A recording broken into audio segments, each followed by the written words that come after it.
Talk 107.3 FM, WBRB. Mornings with Brian Haldane rolling right along. All right, been teasing it all morning. The man's in the house, Dr. Mike Strain, our ag commissioner. What's happening? Oh, Lord, we're getting a little bit of rain. We need a little bit of rain. They got quite dry. It did. And we need something to kind of knock the dust down and get a little bit of irrigation, in our vegetables. Sugarcane harvest is going great. Won't be long. We'll be in our second rice harvest. You harvest rice twice. I did not know that. Absolutely. You have your first rice crop, then you have what's called the ratoon crop. Then after that, we plant the third crop. You know what that is, huh? What? That's crawfish. Right? No, seriously. Once you say it out loud, I realize yeah. Crawfish. So sugar is amazing. Rice is amazing, but it's ready. We're ready for crawdaddy season, and we're gonna have a really nice crawfish season. We've had mild weather, and so it looks like the crops are doing well. We're so blessed that Hurricane Ian passed us by, because if not, it would have pushed those crops to the ground. We call it lodging. That's the term. Pushes it down. So the cane is standing really nicely. We've got good tonnage. We're going to have good sugar. And so that's very important. Well, let's talk about that in that regard. If something like that happens, does that ruin the crop because of the timing versus harvesting? No. What it does is that, one, if you get excessive flooding for too long, yes. Yep. But in most cases, it pushes the cane down. Now, when the cane by itself, by natural mechanisms, tries to reach back up to the sky, it burns energy. Energy is sugar. Oh. So it'll drop your sugar. But the other thing, it takes longer. It's more difficult to harvest. But these unique harvesters, and you saw the announcement where John Deere is moving all of its building of these John Deere harvesters to Thibodaux, which was initially where the Camco company was that designed what John Deere is making today. It was done in Thibodaux, Louisiana, which we are the number one producer of sugar in the United States. Yes. We now exceed Florida. And so we're the number one sugar producer. And if you want to see something amazing, look at one of those sugarcane harvesters. It's just incredible. You think about the science, innovation, and technology, but we've been in the sugar business more than 200 years. Yes. And this equipment, the way it works, it goes down the rows, and it's got a roller system that will literally lift it up. Mm-hmm. It's got a system that cuts off the top, because that's not usable, and then it harvests it and puts it into these big baskets, and we haul that to the mill. And so sugar is an amazing crop. It's highly efficient. It is a multi-year crop. So what happens, right. You have plant cane, then you have first year, second year, third year stubble. And so with the plant cane, and we're a little delayed because of the wet weather we had, but we're catching back up on planting cane. So you try to get your plant cane done before you start harvesting the harvestable cane. And the majority of plant cane, which is the first year stubble, is used to plant for the next cycle of crop. Okay, and then what's left, you can go ahead and put in sugar. The amazing thing, the new varieties developed at the LSU Ag Center, working in conjunction with Audubon Research Sugar, and a great deal of that is funded by the sugar growers, as well as the state government and federal government. The second and third year stubbles, normally that second year is really good sugar, and then it kind of drops off third and fourth year, and then you, quote, plow it under and let it fallow, then you replant. But now it's staying very high in sugar. So that's a big innovation, which adds to the total amount of sugar per acre and the bottom line of the farmer. So if you look at the average variety of sugarcane, it lasts about 10 or 11 years, because after one, either the bug gets it or we have to become more efficient. So what they do, the researchers are constantly taking the finest varieties of sugar, and in this time to reach back, they reached back in some old varieties that had some genetic traits they wanted it, and crossbred it with some of the more modern varieties, and created these new varieties that are going to be made available to the farmers. And the way it works with the ag centers, they give the farmers the first group of sugar. They give it to them. Mm-hmm. The farmers grow that out till they have enough to plant, and then they start planting that type of cane and moving away from the other. So it's a continual process. But our ag research centers, some of the finest in the world. I had the opportunity a week ago to travel with President Tate, and also with Dr. Matthew Lee. It's Dr. Tate, Dr. Lee, from the Ag Center, as well as the Board of Supervisors, to North Carolina State, looking at what they're doing with their ag research stations as well, and what they're doing on campus. And so what we're doing, we're always trying to incorporate the best, but we have the finest sugar, the finest rice, the finest research stations for sweet potatoes in the world. Yes. Here in Louisiana. And a great deal of that is funded by the farmers. So agriculture is dynamic, it's growing, it's Well, innovative. It's an investment for them. It's a not huge just, it's not investment. just throwing money at funding something. They have No, no, no. return. They Well, see not great only- return. well, they see great returns, but also the farmers help direct the research. Okay. So if you look at, like, for instance, the Rice Research Board, the Rice Research Board meets and then they direct the projects of research where they want to go, working with the ag centers. Mhm. Same way with soybean and grain. And if you look at all of these things, probably between $8 and $10 million a year, and that's not counting sugar because it's handled differently. Right. Those are dollars that the farmers put up through their assessments, Mhm. and it's voluntary assessments, so they don't have to participate. Right. That goes into research, but that research directly benefits them and all of America and the world. Yeah. And it's exciting, and you see this research that goes on, and it's really almost generationally what you see, and that's why we're at the height of production here in the United States and here in Louisiana. Yeah, we got Ag Commissioner Dr. Mike Strain in with us. Dr. Strain, got to ask you about, you had mentioned a little, I don't even remember if it was on the air or off the air. We caught a little rain yesterday. Yes, we But did. it's otherwise been a very, very dry month. When it comes to harvesting, I would imagine that helps. Yes, because what it does you can harvest a lot quicker. You have a lot less dirt that that you got to clean up, and that could get into some of the crops, Mhm. and that sort of thing. But it makes it much easier to go through the fields, so we can harvest much more efficiently. You got to think about it, like for sugarcane, for instance. You have a quota every day. It doesn't matter whether it's raining, sleeting, or you have to literally crawl through the fields. Whatever it takes, you have to meet that quota every day, because once the mill fires up, the mill runs on sugarcane. It runs on bagasse. And every farmer has a quota they have to meet every day to keep that mill operational. When it's time to harvest rice, it's time to harvest rice. Mhm. And so your harvest windows are very narrow. And so good weather conditions really help a lot. And also it keeps you from, quote, as we say, rutting up the field, from tearing the fields up, because then it costs the farmer money to get that field back into proper condition. And they're very, very, very particular. You think people are particular about their lawns? Those farmers in those fields. Yeah. If you look at laser leveling, right? Laser leveling down to they're just fractions of inches, because again, it's about water retention, it's about water efficiency, it's about fertilizer efficiency. So good weather makes for a good harvest, but it also really helps going into the next year as well.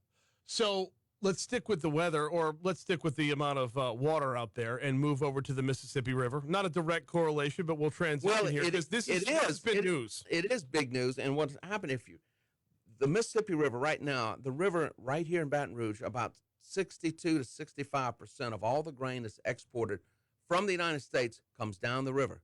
It starts getting loaded on ships here to Port of Baton Rouge, all the way down through the river system. From Baton Rouge to New Orleans is the largest port system in the world. And how do we get those grain? How do we get that here? Barges. Right. What's the problem now? If you look up in Missouri and Tennessee, there's barges that are grounded. They're stuck on the sand. And right now we are short loading barges, which means a barge we normally load to 13 feet, we're only loading to 6. Instead of 33 barges in a tow, it's down to 22 to 24. And what does that mean? The bottom line, what does it mean? It means 25 to 50 cents a bushel additional cost that is borne by everybody in the system. The farmer is paying that, and it's called a basis. And so the other thing is that you have grain now in the Midwest, and grain, in North Louisiana needs to come down by barge. We can't get it here. Right. And what happens is it shifts all the logistics and slows down everything. But at the end of the day, we need more water in the Mississippi River. Now, 98.5% of the water in Mississippi River is from what we say upriver. It's not our water. Right. And so the drought in the Midwest and up through that system, it is reaching a critical level, but it is affecting transportation, logistics, and at the bottom line, everybody in the system pays, including the consumer. But it's something, the only thing we can do is dredging, deepening the river, being more efficient with water, and that sort of thing. But we also asked Missouri to release some water out of the Gavin's Dam. There are dams and reservoirs. Wait a minute. all the way This is up. the real answer here. Yeah. No, because we were talking about dredging. I think we had Congressman Graves on, and it didn't make sense to me, because if you dredge and you deepen the river, you're not changing the water level. You're just lowering the channel. Right. The channel. Oh, We gotta okay. have a channel. Gotcha. Channel in the middle of the river where we can get those barges out. Because in most parts of the river, the channel is not as wide as you may think. And here, where the river's massive, here, We've got enough where 2 ships can pass. When you go upriver, the channel is narrow, but we can deepen it where we can get those barges out, but also now channels into like the Port of Lake Providence. Mm-hmm. The water's so low, we're having difficulty loading at the port. But there are reservoirs all up and down the system now for water retention, for agriculture, for human consumption. And, we said, look, y'all need to go and don't release the water when the river is high because you have too much. We need some water now. Give us what you can. Right. And that is a big issue. If you look at the Red River, there's a lot of issues there where, we're allotted so much water on the Red River in North Louisiana, and often we get 25 to 50% of what we're supposed to get because it's utilized to the north. If you look across Texas in the Rio Grande, sometimes the Rio Grande, quote, runs dry. Mm-hmm. And so there's greater and greater competition for limited water resources across America and across the world. How much impact can Missouri or whoever else is holding on to water, how much impact can that actually have on our levels? Well, it would come in a pulse. If you look at so you would get just a surge. It can have some impact, but not as much as you would like. It's not going to raise, you might raise it a few inches. You're not going to raise it 10 feet. It's not going to happen. Right. And so there's just isn't that much water. The bottom line is that we need rain in the Midwest. We need rain. If you look at the Mississippi River, 40% of the continental U.S. drains into the Mississippi River. 40%. Yes. And so 33 states, and many parts of Canada send product that gets into that river system. There's 13,000 miles of upland waterways, locks, dams. So it's about water control. It's about water management. And that's the thing we work with the Corps of Engineers, water management of locks and dams at key times. But the bottom line is it's drier. Yeah. And, in some of the areas, this is some of the driest we've seen in up to 40 years in many areas. And Mother Nature's got to provide us some rain. One thing I want to do, and we have Dr. Strain on with us once a month, and that's moving forward. You don't have a choice. You've got to be here. No, Thank you. And I appreciate it. No, absolutely. Because we need to talk about these things. And just like this, what's the other solution? What? Rail. Okay. Rail. Okay. Remember, we started tearing up all the railroads. Yeah. Right? Now we need them desperately. Mm-hmm. The most efficient way to move cargo is water. Number 2 is rail. Yes. And we need chambering yards. And look, we worked many, many years. We have the chambering yards here at the Port of Baton Rouge, and that's important. Where you bring the whole unit train, it doesn't stop. They bring the whole unit train in, and then they can unload it. But those unit trains, especially on our export facilities all up and down the river, whenever we have industry, we need chambering yards where they bring. Now the new is 160 cars at a time. It's a massive amount. Yeah. But again, you put into comparison, a 13 barge tow is the same as 200 rail cars or 1,000 trucks. So they said, well, look, just truck it down. I said, those trucks don't exist. No. You don't have enough trucks to move that much cargo. But if you think about rail, we need to reinvest in rail, and because it's got to be, the term multimodal. Mm-hmm. So we need, for our export facilities, we need barge, we need rail, and we need truck facilities, and it's all about efficiency, and we can talk about that a lot more. Yes, and we will. I do need to shift gears because I want to make sure we get this in. Yesterday was National Farmers Day. Farmers markets continue to grow in popularity. What should we be on the lookout for right about now? Well, right now you got, you're getting into the kind of the end of the season. You've got some tomatoes. You can have some beautiful okra. A lot of the farmers are now, it used to be you just planted in one pulse. Now they plant every few weeks, so there's a lot of good products there. You can also go ahead and put in the ground your broccoli, your cauliflower. Now you need to get plants. We're at the end of the season. Your Brussels sprouts, all of your greens. So now is the time to get that because you have a narrow window. You can get the LSU Vegetable Planting Guide, and I use it. It's LSU Vegetable Planting Guide. It will tell you the best varieties. It will tell you when to plant. It will tell you the spacing and that sort of thing. And that's a whole lot of fun. And also, if you're interested, we have Old Farmers Day. Saturday, Old Farmers Day in Laranja. And that is going to be in Laranja. And it's just a whole lot of fun. I will be there on Sunday. And, of course, it starts at 10 in the morning and goes to 4 in the afternoon. And it's at the Brunette Farms in Laranja, on Laranja Road. So, again, you can look that up on the internet, but it's at 56136 Laranja Road. And it shows you how things were done. The old-timey farming, very cool. Horses and music, really cool. But the thing about, if you want to help supplement what you have to eat, grow a garden. And look, it doesn't take a lot of space. You can raise a massive amount of tomatoes in a big pot, and so. Are you headed anywhere right now? No, sir. We're straight up out of time. Let's blow out the next segment and keep Dr. Schrainer. Can you hang? Yeah, I can hang. Okay, cool. Absolutely. So we're going to break. We're going to check our CBS News, our own local news, our traffic, our weather. No way I'm letting a resource like Dr. Schrain go when we've got this much more still to cover on the show. So he's going to stick around through the break. If you want to put any questions up to him on our Facebook feed, go ahead and do that. We'll answer those during the break. In the meanwhile, stick around. Ag Commissioner Dr. Mike Strain going to stay with us for our next segment. And we just keep on rolling on Mornings with Brian Haldane right here on Talk 107.3 FM. We're good. What do you know about carbon capture? Right. A lot. We did that. We covered that with Exxon in the last hour. And what segment is the largest natural mechanism for carbon capture? Crops, farms, forestry. Forestry. Yeah. 18% Yeah. of the total carbon produced in the United States. Plants breathe it. Yes, that's right. What did Roosevelt call the forest? The lungs of the nation. There you go. The lungs of the nation. And then secondly, everything that you plant, all of agriculture, including your lawns, your golf courses, and your crops, natural carbon capture. Okay? Yeah. But I'm gonna pose this question to you. When we put the levees up on the Mississippi River in the 1890s, what is the result today? What is losing our coast? Yes. Okay. So now that we've taken all the sulfur out of the air from the fossil fuels, now we're having to put sulfur back into the ground, and we're decreasing plant growth across the world. Okay? Can any scientist tell you that in 50 years we won't be opening valves, putting carbon back in the air? Yeah. That's a fair. The sudden breeze of public passion. So we're doing these massive things on an industrial scale. So do we know for sure that this is not a normal cyclical event? That is mankind caused this? And what are going to be the repercussions? Because what's the greatest servo for carbon? What I mean by, you know what a servo motor is, huh? You go left, it pulls you right. Oh, yeah. Okay. So what happens when CO2 increases? Plant growth increases? Yes. And what does plants take up? CO2. Yes. Right? Yes. And pull it back down. So there's a normal, always, on Mother Earth, a modern servo. So if we start Facebook's missing out on this. Sorry, we're still on.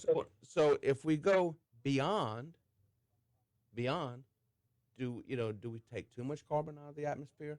Or, is mankind responsible? Isn't that the point of net zero, though? We take out what we put in, leaving nature to do nature. If we can reach that. Yes. Right. Well, yeah. Yes. So, but again. We can't go beyond net zero, though, because then we're getting into games that we don't want to play. That we don't understand. Right. That we don't know. Right. Right?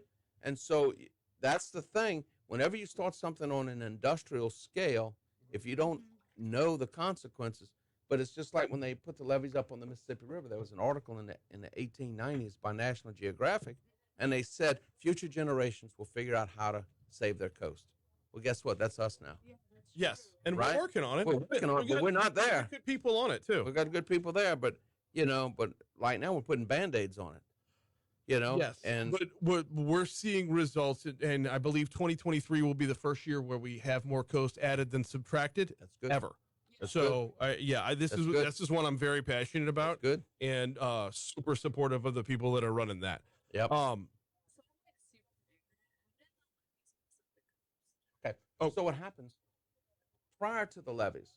Okay, the waters crossed and went out over all of the coast. Okay. We levied the river, and so the river when that water runs out, it's like a water cannon. And so if you're on Canal Street, your feet are standing at the bottom of where the ship's keel is, right? That's not natural. And so what happened, instead of sediment coming down and being diverted, or it flowing through the Atchafalaya like it used to, and all that, and dispersing, it shoots straight out, and it formed a big eddy. And this eddy carves the coast continuously. That makes sense. Massive change in hydrology, and we're not going to undo that. But the way I was taught was think of like a fire hose. If you're not controlling a fire hose, it's going to spray all over the place. Yeah. Well, the sediment from the river sprays all over the place as well. Right. If you send it down one spot, you're going to have a little, if you will, walls on either side. but it's, And you're going to lose that's all the right. rest of it, and the Gulf of Mexico will take back over by All that lapping in. sediment goes out into a huge trench off off the coast. Yeah. Makes sense. Yeah. So Anybody can mess up the ecology. It's us. Yeah. Sure. yes, But there are kind of what we precedents. do. If you look at Spain, a lot of Spain is desert. Why? Yeah. Because of the Armada. They cut down all the oaks for the Armada.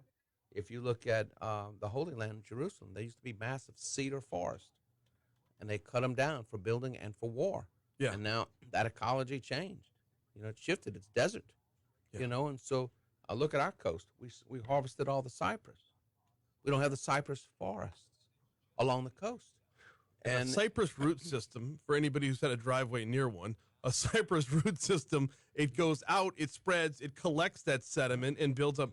And so there's a project going on at LSU right now. It's not cypress. I'm trying to think of the name of the plant. Oh, and they're super passionate about it too. The Rotary Club had an offsite thing, and I went over to their coastal sciences division for a Rotary meeting, and I learned all about this. And for the life of me, did it start with an M? I can't remember the name of the plant, but this guy nerded out on this in a huge way. It is saltwater tolerant. Yes, That's the big deal. yes, That's the big deal. and it's got a root system that goes up and around, like it, and it just everything he made sense, and I was totally sold. And now I cannot, for the life of me, remember the name of this plant. If you ever able to fly close to Lake Maurepas and look out from Madisonville towards the lakes, you can see where the big cypress forests were. Yeah. And they harvested them with a wheel and spoke system using cables. And you can still see the wagon wheel in the earth. And, that's been Wow. more than 100 years ago. You want to get me nostalgic in a hurry? Bring up that Madisonville boat launch. Oh my God. Or the old shipyard. Yes. Time to get a look at your forecast. We were talking a little bit about the rain in our last segment, but that's pretty much gone for a couple days. Back to sunny skies today with a high of 86. High of 88. Overnight low tonight gets down to 59. We top out at 86. Tomorrow, 89 on game day Saturday. Looking ahead to Sunday, about a 50% chance of rain back in the forecast, and we will see some cooling next week. In fact, looking all the way ahead to Tuesday, your high is only 69, 68 on Wednesday. Right now, we are at 73 degrees in downtown Baton Rouge. Yeah, where the Chifuncta comes out, opening up into the lake. Oh, Yep. And that was all. They built some World War I vessels there. I did not know that. Yeah, and it's where that was Janky the shipyard there. Janky, like Yeah. the street in Covington, I Janky? think they called it Janky Shipyard. Yeah, but it was the Madisonville shipyard, World War I, and the ships had to put barges under them and float them out over Lake Pontchartrain, and then bring them out and sink the barges Uh-huh. because they would, they couldn't. Well, wait, was that by the launch or further up by where Avondale's at? No. Like back by Brady Island? You've got where the boat launch is, and right where it goes out now, there's all houses there. Right on the right, Yeah. that was the shipyard. Okay. They made wooden ships there for World War I. All right, we gotta okay, if you're watching us on Facebook, this has been a history lesson. This has been a carbon capture lesson. The content on Facebook Live throughout the break might be the best content of the week so far. We kept Dr. Mike Strain around for one more segment here. So I got to stop being self-indulgent and get away from the St. Tammany Parish history, which I find It's fascinating. It is. It's fascinating. To realize that much went on in such a sleepy little place that I grew up in. It's anyway. We got to get back to the big stuff. Madisonville's got a lot of history. A lot of history there. Okay? I think that the steamship, the Josie, sank right there, right by the launch. Right, it was a steamship. It caught fire and sank right there. Where the bridge is. If you go up right on the pier if you're going west, it would be to the right, and that's why I think where the Josie went down. But there's crazy. steamships. Yeah. There's common steamships. I didn't realize that. Well, yeah, Up Covington. the Chifuncta. Absolutely. Covington is a port city. The main street on Covington is not Boston, it's Columbia. Yes. Because they would bring steamships up and ships and trade. And so most trade was by the river system. Covington was a port. And then where the hospital is, St. Tammany Parish Hospital, there was a turnaround there where they would be able to turn the ships around. And so, yeah. So you think about Okay, where I'm guessing where 21 crosses the if you're Chifuncta. going north, Yeah. Chifuncta, right there was a big area there where they called it the turnaround, where they could turn, the barges and the steamships. So niche. Nobody knows what we're talking about right now. No, Baton Rouge has a clue No, what we're talking because about they right now. quit But I'm dredging the enthralled. rivers. Yeah. probably 30 years ago. Mhm. Quit dredging them. Most of New Orleans was built with sand from our rivers on the North Shore. That's where the sand came from. There were brickyards. They would make the bricks and the sand on the North Shore, bring it over to the South Shore, and build the brick buildings. That's where it came from. Incredible. Dr. Mike Strain, a wealth of knowledge about even more than what we've been talking about. And what we've been talking about has been just as fascinating as well. So we were going into break and we were talking about farmers markets. Yes. And what we can expect for farmers markets right now. And you were talking about growing in pulses, and that's where we kind of had to cut off. So let's pick up back there. So a lot of farmers, instead of planting the crops all at once for the farmers markets, they will plant every couple of weeks. Mhm. So there's always something coming to harvest. Yes. And if you look at the planting guide right now, what you can plant now, there's so many things for your fall garden. Broccoli, cauliflower. If you look at greens, you can plant a tremendous amount of greens. Mustard green, turnip greens, peas, carrots, spinach. You think of those traditional onions. Mhm. You think of those traditional winter crops. And now is the time because you can have a really bountiful harvest. Brussels sprouts. Love Brussels. I had Brussels sprouts right. last night. Oh, yeah. See, I love to go home and go out in the garden, pick something fresh, bring it in, wash it up really well, and then cook it fresh. It has a different flavor. Yes. Cook it fresh off the plant. The sugars are actually different. And so we're going to have a lot of carrots. We have a lot of greens. And what I do, I let a lot of the plants, I let them go to seed, all the way to seed. And mustard can get 7 feet tall, mustard greens. And my bees, because I'm a beekeeper, they love it. And you can see them. And I can show you the honey from where the bees harvested the pollen from the mustard greens because it is yellow, yellow, yellow. It's a beautiful yellow flowers.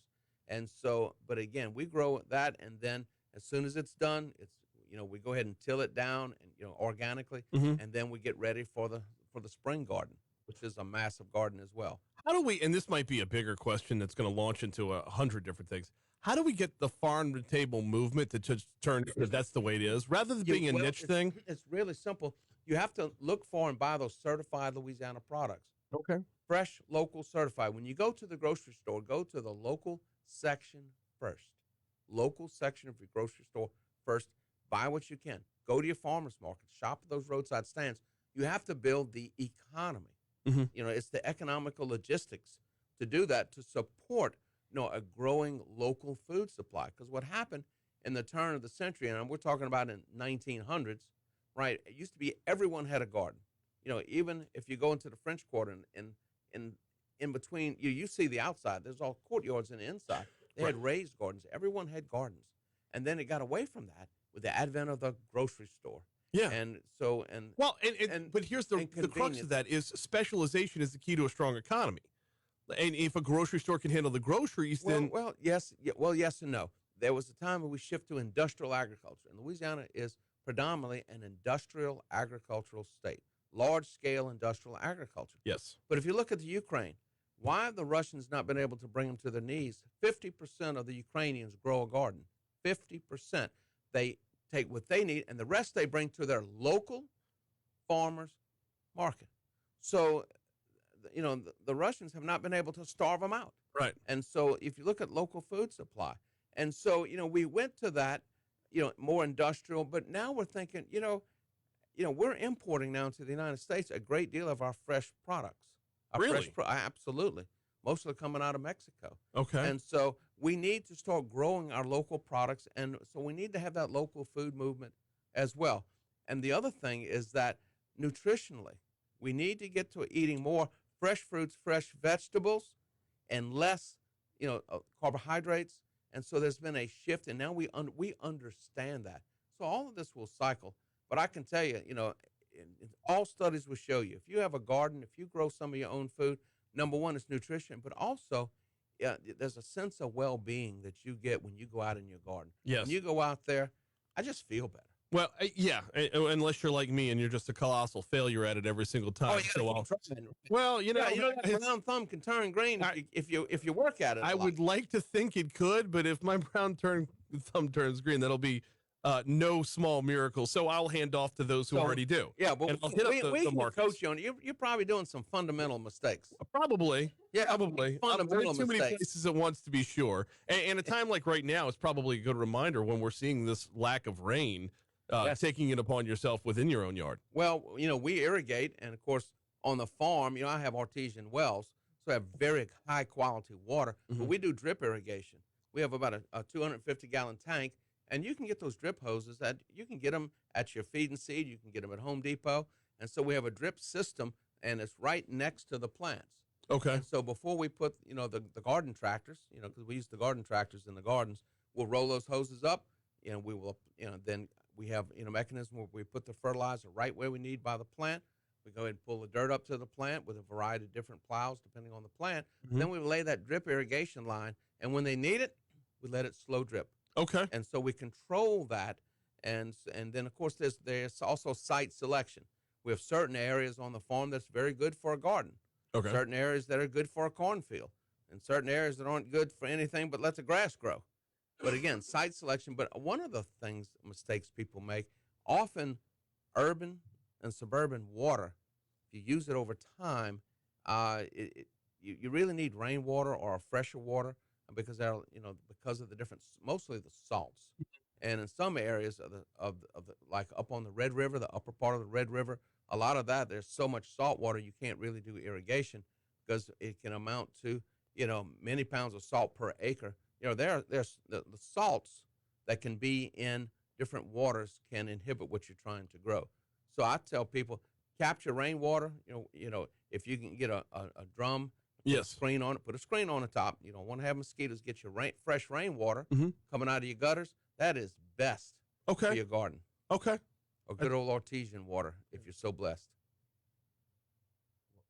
Taking notes as we go.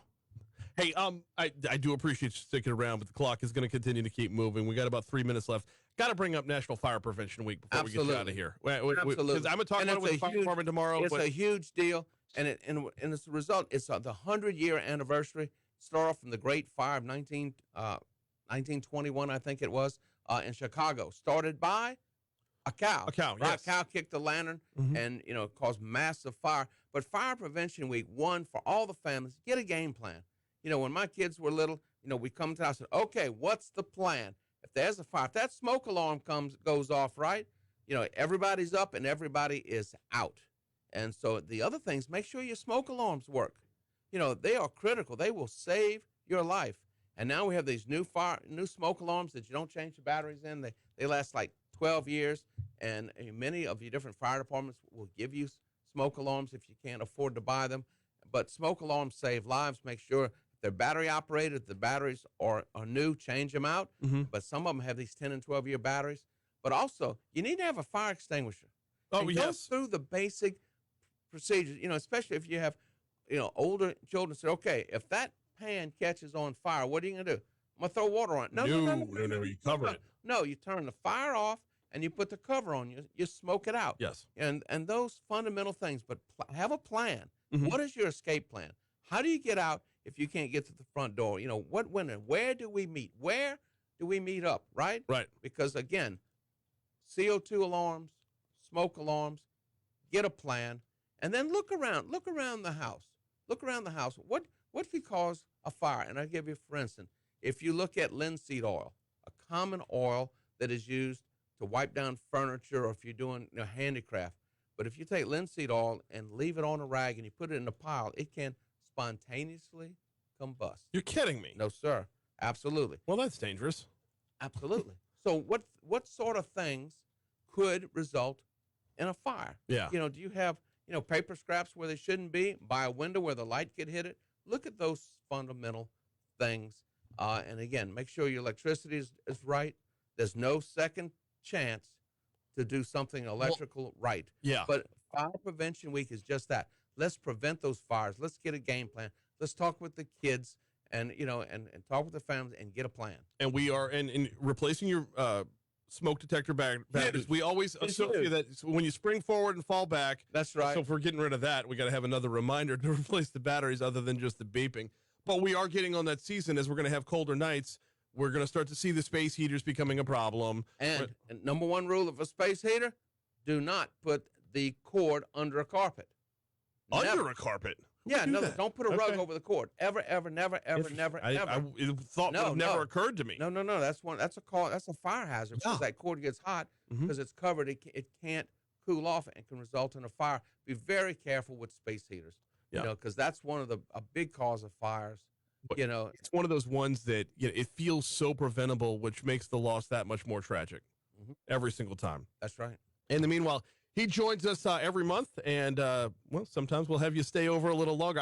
I'm apologizing to no one for the double segment here. Ag Commissioner Mike Strain, a wealth of knowledge and entertainment. And if you missed out on Facebook Live, go back after the show's over and rewatch the segment during the break. It was phenomenal. In the meanwhile, I'll let you get out of here for the day. I appreciate you. Thank you. No, absolutely. Thank you. The gratitude is all on this side of the table. That was Buy awesome. fresh and buy local.